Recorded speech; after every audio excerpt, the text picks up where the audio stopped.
with our mouse and cheese maze game, we're going to work on the mouse. Now, I've already imported a sprite, and you don't have to use a mouse, obviously, but I chose one. This mouse has two costumes, and it's total personal choice. If you want to use both costumes, it gives him a little wiggle. If you don't want him to use two costumes, you don't have to. I wasn't going to, and then I thought it was super cute, so I left it in.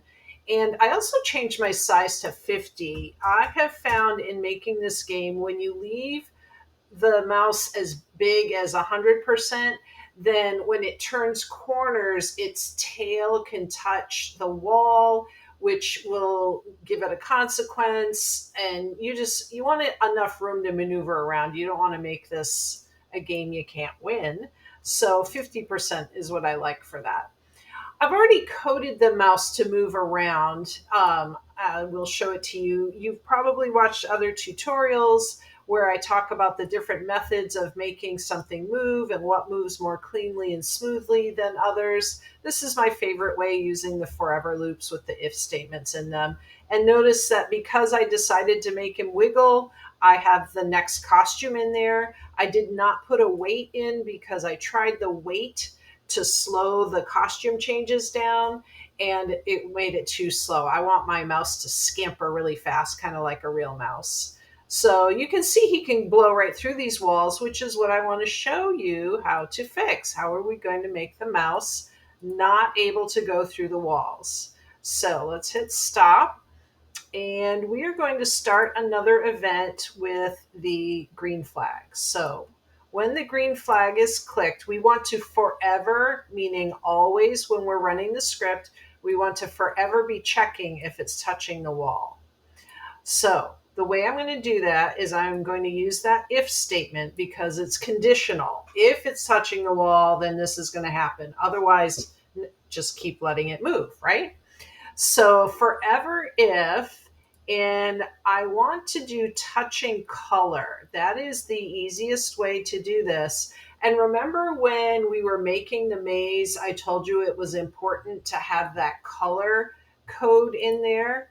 So the easiest way to do it, though you could do this eye drop thing right here, which comes here and click on the color, and it gave me 000.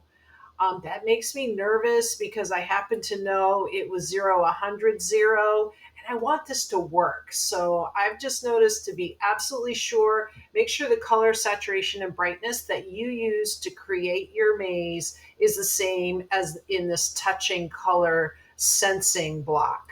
So now that I have that perfect, oh, look at that. It went right back to zeros. Interesting. Let's see if it stays there. Nope. Okay. Well, maybe I should have made it 000 when I created it. Fingers crossed, hoping this works. Let's find out. So what do we want it to do when it touches the maze? We're going to do a couple of things. The first thing that I want to do is have it go right back to its starting point. And it looks like the starting point is negative 193, negative 133. If I double check up here, that's what I have when I first start the game. So I like that. So right now, it's just going to, if it crosses or touches the wall, it's going to go right back to its start position. And we want it to point in the right direction as well. So let's find that point in direction. Point, point, point, point.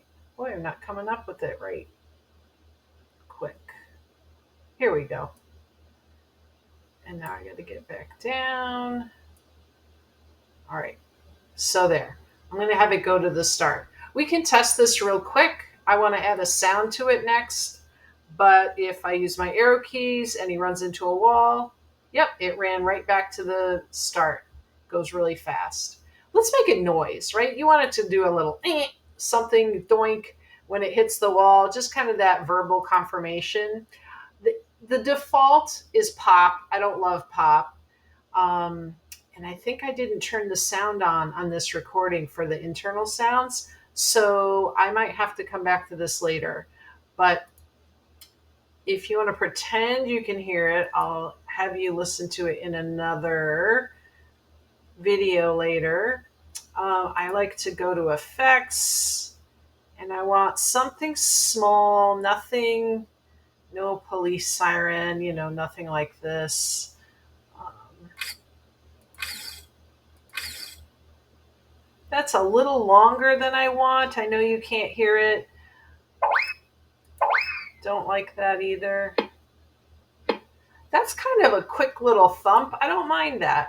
So I'm going to put that in, and I know you can't hear it. I'll get it to you for the next one, but I'm going to go to sound, and I'm going to do the tennis hit. So now when it hits the wall, it'll make a little thumping sound like you hit a tennis ball, but they're not going to know that. Yep, perfect. Sorry you can't hear it. I forgot to turn on the sounds, but now we can't go through the wall, and that's good.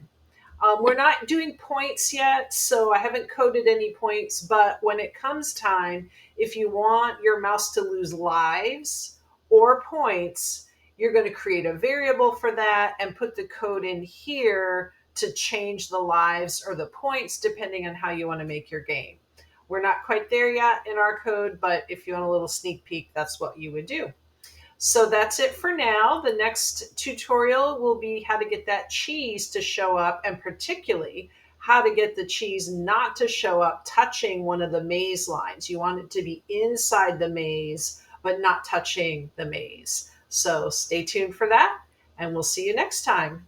Happy coding!